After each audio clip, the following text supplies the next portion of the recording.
Olá, boa tarde. Hoje é o Dia Nacional da Prevenção de Acidentes de Trabalho. O momento reforça a importância de ações e condutas que ofereçam mais segurança a empregados e reduzam os índices que colocam o Brasil na segunda posição entre os países que mais registram acidentes fatais em ambiente laboral. Esse é um dos destaques desta edição do Jornal da Justiça, mas você confere também. Ministro do Supremo Tribunal Federal dá prazo de 5 dias para que o presidente da CPI da pandemia explique suposto vazamento de informações sigilosas de funcionária do Ministério da Saúde. Segundo os advogados, integrantes da CPI repassaram a jornalistas e-mails que deveriam ser mantidos em sigilo por determinação do próprio ministro Ricardo Lewandowski. Assessor do deputado Eduardo Bolsonaro, suspeito de divulgar fake news, tem pedido negado no STF e quebra de sigilo pela CPI da pandemia é mantida. Na decisão, a presidente em exercício, ministra Rosa Weber, afirmou que as alegações apresentadas pela CPI para a quebra dos sigilos do assessor estão bem fundamentadas. E ainda a Justiça decide que imóvel comprado por meio do Sistema Financeiro de Habitação não pode ser objeto de uso capião.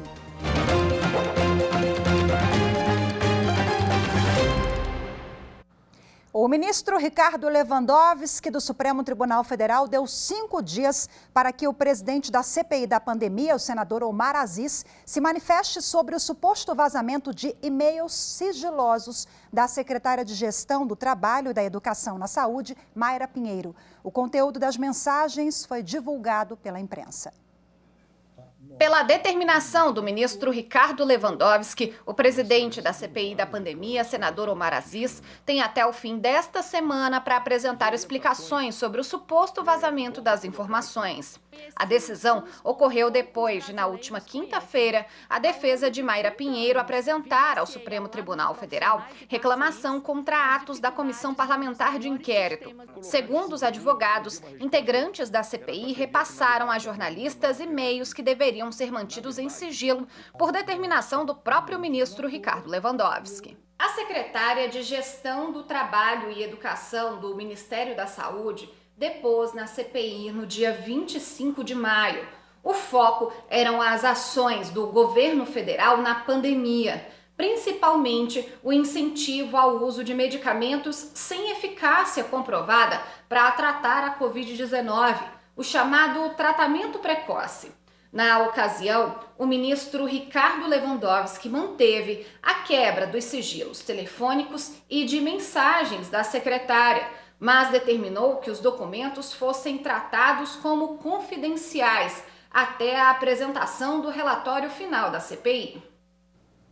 A ministra Rosa Weber, no exercício da presidência do Supremo Tribunal Federal, negou o pedido de Carlos Eduardo Guimarães, assessor do deputado Eduardo Bolsonaro, que tentava impedir a quebra de sigilo telefônico pela CPI da pandemia. O assessor é acusado pela comissão de divulgar notícias falsas. A ministra negou o mandado de segurança e manteve o requerimento aprovado pela CPI da pandemia para quebrar os sigilos telefônico e telemático do assessor. De acordo com os parlamentares da CPI, há indícios de que Carlos Eduardo Guimarães faz parte do chamado Gabinete do Ódio. No mandado de segurança, a defesa do servidor alegou que o requerimento da CPI tinha argumentos genéricos e sem relação com o foco da investigação. Segundo a defesa, a comissão tem sido usada com objetivos políticos e partidários. Na decisão, a presidente em exercício, ministra Rosa Weber, afirmou que as alegações apresentadas pela CPI para a quebra dos sigilos do assessor estão bem fundamentadas e o objetivo é esclarecer as ações e omissões do governo federal no enfrentamento da pandemia. Segundo o requerimento aprovado na CPI, o suposto gabinete do ódio seria responsável por defender o uso de medicação sem eficácia comprovada e apoiar teorias como imunidade de rebanho. A ministra considerou inquestionáveis os indícios apontados pela CPI para apurar a participação do assessor na disseminação de notícias falsas e contra a aquisição de imunizantes e do isolamento social. Para ela, tudo isso se sobrepõe ao direito à intimidade alegado pela defesa do suspeito. A ministra determinou também que as informações telefônicas e telemáticas só devem ser acessadas pela comissão de inquérito e em sessão secreta. Em outra decisão, a ministra Rosa Weber determinou que o Congresso Nacional preste informações sobre a ampliação de recursos do fundo eleitoral para cerca de 5 bilhões e 700 milhões de reais. Tramitam no Supremo 2 mandados de segurança em que partidos políticos questionam a medida. A ministra Rosa Weber solicitou informações à mesa diretora do Congresso Nacional e aos presidentes da Câmara dos Deputados e do Senado Federal no prazo de 10 dias sobre o aumento no valor do fundo eleitoral, que passou para 5 bilhões e 700 milhões de reais.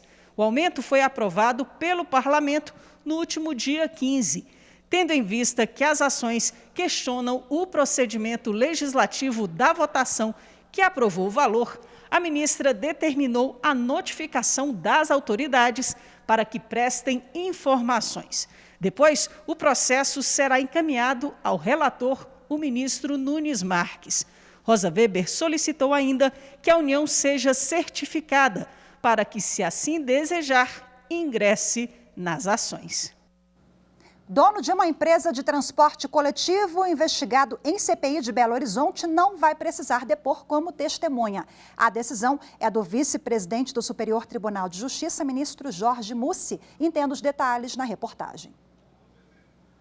A liminar em habeas corpus foi deferida para que o empresário Roberto José Carvalho não precise comparecer à Comissão Parlamentar de Inquérito da Câmara Municipal de Belo Horizonte, que investiga possíveis irregularidades no serviço de transporte público da capital mineira. Após o habeas corpus ser deferido e derrubado na Justiça Estadual, o empresário, que é dono de uma empresa de transporte coletivo atuante em Belo Horizonte, renovou perante o STJ o pedido para não ter de voltar à CPI, alegando que a nova convocação serviria ao único propósito de lhe causar constrangimento. O depoimento do empresário como testemunha está marcado para esta quarta-feira, dia 28 de julho. Na decisão, o vice-presidente do STJ, ministro Jorge Mussi, que está no exercício da presidência, lembrou que, após permanecer em silêncio durante sua convocação como investigado, o empresário foi reconvocado, dessa vez na condição de testemunha, e que tal situação aparenta uma possível retaliação pelo uso da garantia à não autoincriminação, quando do primeiro depoimento.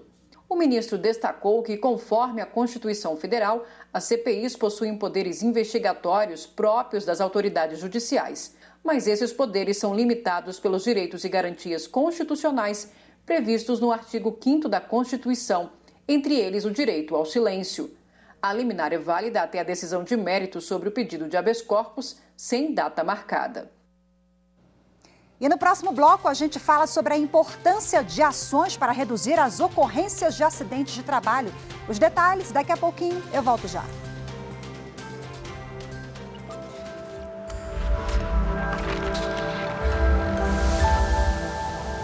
O Brasil adotou como forma de Estado a federação, o que se pode constatar pela leitura do artigo 1º da Constituição Federal, segundo o qual a República Federativa do Brasil é formada pela união indissolúvel dos Estados, dos municípios e do Distrito Federal. A inexistência do direito de secessão revela a vantagem da Constituição de que os entes federativos convivam de forma harmoniosa e cooperativa para o fortalecimento do Estado democrático e o desenvolvimento socioeconômico do país.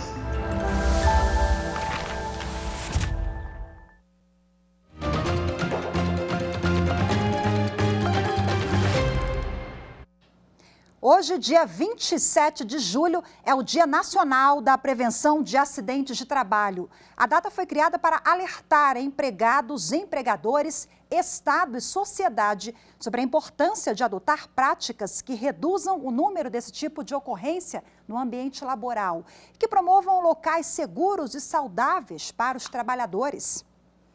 Segundo a OIT, a Organização Internacional do Trabalho, o Brasil é o segundo país no ranking de acidentes fatais no ambiente de trabalho, o que mostra a importância de ações que coloquem esse tema como protagonista nas discussões sobre melhorias nas empresas. De 2012 a 2020, mais de 21 mil trabalhadores morreram em decorrência de acidentes de trabalho. A taxa de mortalidade é de 6 óbitos a cada 100 mil vínculos de emprego no mercado formal. No ranking do G20, países com as maiores economias do mundo, o Brasil aparece em segundo lugar, atrás apenas do México. As informações são do Observatório de Segurança e Saúde do Trabalho, uma iniciativa da OIT, a Organização Internacional do Trabalho, que conta com a contribuição do Ministério Público do Trabalho. Os dados ajudam no planejamento e execução de ações públicas para prevenir e reduzir acidentes no ambiente laboral. O número de acidentes de trabalho graves notificados cresceu cerca de 40% em 2020, em relação a 2019. Passou de 94 mil para 132 mil. No ano passado, foram registrados mais de 5,5 milhões de casos de pessoas com doenças laborais. O total de auxílios previdenciários por depressão, ansiedade, estresse e outros transtornos mentais e comportamentais saltaram de 224 mil em 2019 para 289 mil em 2020. Aumento de 30% no primeiro ano da pandemia da Covid-19. Já em contaminações pelo novo coronavírus, foram registrados 51 mil afastamentos. Entre as ocupações mais afetadas estão técnicos de enfermagem, faxineiros, auxiliares de escritório, vigilantes, vendedores do comércio e trabalhadores da indústria. O Ministério Público do Trabalho estima que doenças e acidentes laborais produzam a perda de 4% do PIB global a cada ano. No caso do Brasil, esse percentual corresponde a aproximadamente 300 bilhões de reais, considerando o PIB de 2020. Os custos econômicos dessas doenças e acidentes se refletem em gastos do sistema de saúde, seguridade social e perda da produtividade. A gente continua nesse assunto agora, conversando ao vivo pela internet com o especialista em direito trabalhista, Dr. Ricardo Basile. Olá, seja bem-vindo, Dr. Ricardo. Boa tarde. Olá, muito obrigado. Boa tarde a todos. Bom, a reportagem revela que nós estamos ali no topo do ranking, né? Somos o segundo país com o número de registros de acidentes de trabalho. Quer dizer, uma estatística lamentável para o país. A que o senhor atribui esses números e o que configura acidente de trabalho, para quem nos acompanha agora poder entender o conceito? Bom, veja bem, eu entendo que o Brasil, ele desponta nesse ranking, sobretudo por ausências de campanhas publicitárias, obviamente esclarecendo para o cidadão comum, tanto empregado quanto empregador, os cuidados que tais devem ter para evitar os acidentes de trabalho. E eu entendo também que a pouca fiscalização, sobretudo nas empresas, nas indústrias, que possuem riscos maiores de ocorrerem esses acidentes, deveriam ser um pouco mais enfáticos, deveriam ocorrer num volume muito maior do que as que ocorrem hoje. Então, esses dois fatores, eu tenho certeza que são os principais causadores para esse número crescente de acidentes de trabalho no Brasil. Com relação a acidentes de trabalho, bom, o nome já diz, um acidente ocorrido no local de trabalho ou que possua alguma relação com o trabalho. Porque existe o acidente propriamente dito, aquele que pode causar uma lesão corporal visível, né? Incluindo a lesão estética, amputamento de membro ou até mesmo, infelizmente, a morte.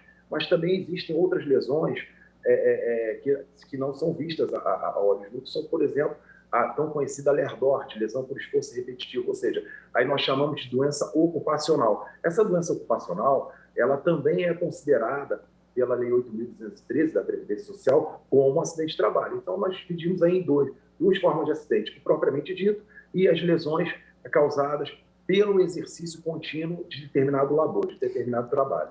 Doutor Ricardo, houve um aumento de 40% em 2020 de casos que envolvam acidente de trabalho, mas as pessoas estão em casa, em grande maioria, trabalhando em home office, à distância. Ainda assim, configura sim acidente de trabalho, é algo que a gente precisa esclarecer. Muitos trabalhadores não sabem, mas o senhor citou agora, o senhor citou a LER, por exemplo, que é uma doença que tem se intensificado aí com as pessoas em casa, às vezes criam um ambiente de trabalho ali sem muita estrutura, sentam de forma inadequada, usam o computador também de uma forma que não deveria, não é a correta, né? Faz um puxadinho ali para poder adaptar e daí esse número crescente? Sim, na verdade, claro, com certeza. Quando nós emplacamos aí com o home office em virtude da pandemia, o que aconteceu foi que o empregado pensa que, por estar trabalhando em casa, pode trabalhar como ele bem entende, como ele bem queira, né? E o empregador, por outro lado, muitas das vezes mal orientado, pensa que o seu poder fiscalizador termina ali, já que o trabalhador está em casa, né? Quando, na verdade, não. Né? A cada momento em que o empregado está desenvolvendo o seu labor, a responsabilidade por sua saúde, em virtude do contrato de trabalho, continua sendo do seu empregador, ou seja, cabe a ele fiscalizar como esse trabalhador vai desenvolver as suas tarefas dentro da sua casa, inclusive implementar um local adequado, com mesa, seguindo todos os padrões ergonômicos necessários para que o empregado não adquira uma doença profissional. Uma coisa é a pessoa em casa, no seu lazer, usar o computador esporadicamente. Outra coisa é a pessoa cumprir, por exemplo, uma jornada de 8 horas diárias, de segunda a sexta, sentado, trabalhando no computador, como hoje todo mundo trabalha, né, com computador, sem um material adequado de ergonomia. Isso, às vezes, gera um problema seríssimo de coluna, também agravou muito, teve um aumento significativo em problemas na cervical e por aí vai. E o mais importante de todos, claro, continuamos aí dizendo a famosa LER-DORT, a lesão por esforço repetitivo. Ou seja, cabe ao empregador zelar pelo bom desempenho seguro do trabalho do seu empregado, mesmo que esse esteja fazendo de casa, no chamado home office, que para o direito nós chamamos de teletrabalho. Agora, deve ser difícil comprovar, né, que a pessoa ficou doente em virtude dessa situação excepcional. Essa é uma questão e eu também quero que o senhor esclareça para a gente uma dúvida aqui, que as pessoas costumam confundir o que é auxílio doença e acidente de trabalho. Sim, essa dúvida é muito recorrente. Na verdade, são institutos distintos, né?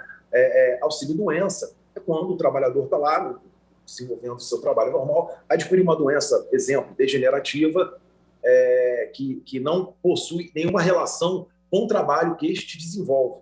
Ou seja, adquiriu algum problema de saúde, enfim, e não tem relação com o trabalho desenvolvido. Já o acidente de trabalho é toda lesão ocasionada em função do labor, em função das atividades que esse exerce, né? Que pode ser, como já dito anteriormente, ou um acidente propriamente disso, ou uma lesão repetitiva por alguma função que ele venha exercer. Então, o auxílio-doença não configura acidente de trabalho, já o auxílio-acidente de trabalho, sim, né? Então, o auxílio-acidente de trabalho ele é muito difícil de caracterizar em algumas oportunidades, porque para que esse seja estabelecido e declarado, há que se buscar o nexo causal entre a lesão provocada e o trabalho exercido. E, de fato, em algumas circunstâncias, torna-se muito complicada, né? Qual o profissional que vai identificar se essa doença tem relação com o trabalho? Sim, são os peritos, né? No caso de doenças, óbvio, os médicos, e também temos alguns peritos, engenheiros, que, por exemplo, avaliam, como nós já falamos, estamos falando muito de LER, tem os engenheiros, por exemplo, que avaliam a questão ergonômica do trabalho desenvolvido, sobretudo quando esse é prestado de casa. E o médico, no caso, para apurar a saúde do trabalhador, se há um nexo causal entre a doença que ele adquiriu e o trabalho exercido. E aí acho que a dica é pegar todos os laudos possíveis, tudo que possa configurar aquela doença e levar no dia da consulta, lá quando for presencialmente com o perito, enfim, dar entrada na papelada, né? Doutor Ricardo, sim, o tema é extenso, ficaríamos aqui um tempão, o dia é especial para a gente poder falar sobre essa importância, né, de todos os atores envolvidos, sociedade, trabalhador, claro, empresas, para a gente chamar a atenção disso e reverter esse cenário. Infelizmente, que o Brasil aí é o segundo país do mundo no ranking de número de acidentes. Muito obrigada pela sua entrevista, viu? Boa tarde. Eu que agradeço, tenham todos uma excelente tarde. Fiquem com Deus. E você vai ver a seguir, Defensoria quer que o estado de Rondônia pague por exames de paternidade. Os detalhes a gente mostra já já.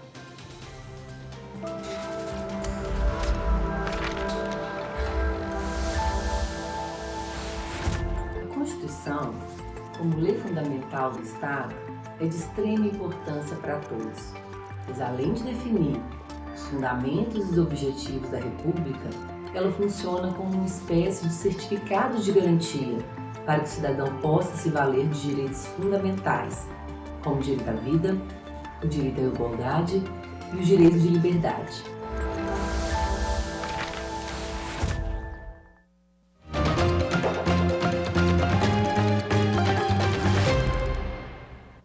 A Defensoria Pública de Rondônia entrou com uma ação no Supremo Tribunal Federal para que o Estado seja obrigado a pagar exames de paternidade solicitados pela assistência judiciária gratuita. O recurso na Suprema Corte trata de ação civil pública contra o governo do estado de Rondônia, que se recusou a pagar exames de paternidade solicitados pela Defensoria Pública. O caso foi para o STF depois que o governo rondoniense contestou decisão do Tribunal de Justiça do Estado, que determinou reserva de orçamento no próximo ano para custear os exames de DNA pedidos pela assistência judiciária gratuita. No parecer do Ministério Público Federal, reforça que a Constituição, no artigo 5º, deixa claro que os estados são responsáveis pela assistência jurídica integral e gratuita aos cidadãos que comprovarem insuficiência de recursos. O governo alegou que a Defensoria possui autonomia e orçamento próprio para custear esse tipo de despesa, além de que não teria legitimidade para propor uma ação civil pública. O caso será julgado pela segunda turma do STF e o relator é o ministro Edson Fachin. O Tribunal Regional Federal da Primeira Região decidiu que imóvel comprado por meio do Sistema Financeiro de Habitação não pode ser objeto de uso capião. No Brasil, a legislação permite que alguém adquira a propriedade de um bem pelo seu uso prolongado, contínuo e sem interrupção, mas é preciso cumprir requisitos legais. Na Bahia, uma cidadã tentou na justiça garantir o direito de se tornar dona de um imóvel mediante uso capião. Porém, já em primeira instância, o pedido foi julgado improcedente porque trata-se de um bem vinculado ao Sistema Financeiro de Habitação.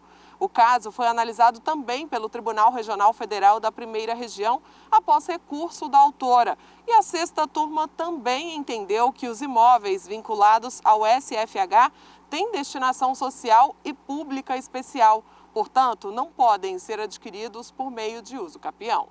O colegiado destacou que a mulher vinha pagando as parcelas do contrato, ou seja, ocupou o lugar de forma onerosa, ciente de que tinha uma obrigação contratual e de que o imóvel é submetido a regime de direito público. E hoje ficamos por aqui. Muito obrigada pela sua companhia. Uma excelente tarde para vocês. Nos vemos amanhã. Tchau, tchau.